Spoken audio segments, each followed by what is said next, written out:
The bell in the clock tower of the cathedral tolled twice. The main square of Verona sweltered in the hot sunshine, and the air shimmered. Two young men were lounging beside a fountain, and the taller of the two, Romeo's closest friend, Mercutio, dipped a handkerchief into the water and mopped his face. "Where is he?" he demanded tetchily. "He should have been here an hour ago."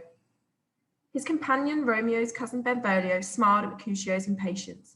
"Some important business must have detained him," he said.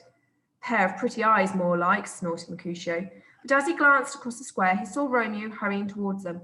"At last," Mercutio said sarcastically. "I was beginning to think that the Queen of the Fairies had carried you off in her sleep." "I have great news," said Romeo, "but you must promise to keep it a secret." Mercutio looked curiously at his friend. "Oh," he said. "I am in love," said Romeo. Benvolio laughed. Mercutio groaned and shook his head.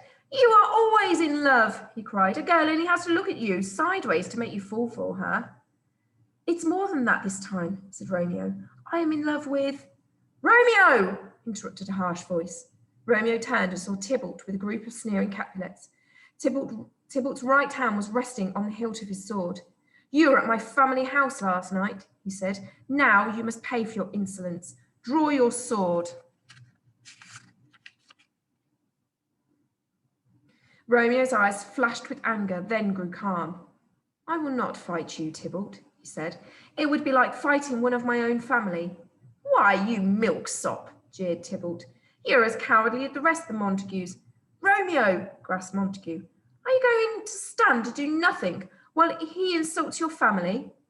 "I must," said Romeo. "You don't understand. I have no choice." "But I do," snarled Mercutio. His rapier flashed in the sunlight as he drew it. "You want to fight, Tybalt? I'm your man," he cried. In a moment, too fast to follow, Tybalt brought out his sword, and the two young men began to fight at a dazzling speed. "Help me to stop them, Benvolio," pleaded Romeo. He caught Mercutio from behind, pinning his arms to his sides. As he did so, Tybalt lunged forward and drove the point of his rapier through Mercutio's heart, fatally wounding him.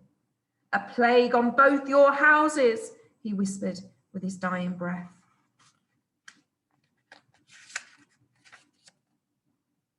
When Romeo realized that his friend was dead, rage seared through him, and his hatred of the Capulets brought a bitter taste to his mouth. "Tybalt," he cried, drawing his rapier, "one of us must join Mercutio in death." "Then let our swords decide who it shall be," Tybalt snarled. Romeo hacked as though Tybalt were a tree that he wanted to cut down. At first, the watching Capulets laughed at Romeo's clumsiness, but as Tybalt began to fall backwards towards the centre of the square, their laughter died. It was obvious that Tybalt was tiring and finding it difficult to defend himself. At last, Romeo and Tybalt stood face to face, their swords locked together. Tybalt's left hand fumbled at his belt and he drew out a dagger. Romeo, seeing the dagger, clamped his left hand around Tybalt's wrist, and they stumbled and struggled with each other. Tybalt flicked out a foot, intending to trick Romeo, but instead he lost his own balance and the two enemies tumbled to the ground. Romeo fell on Tybalt's left hand, forcing the point of the dagger deep into Tybalt's chest. He felt Tybalt's dying breath warm against his cheek. A voice called out, "Quick, the prince's guards!" and the Capulets scattered.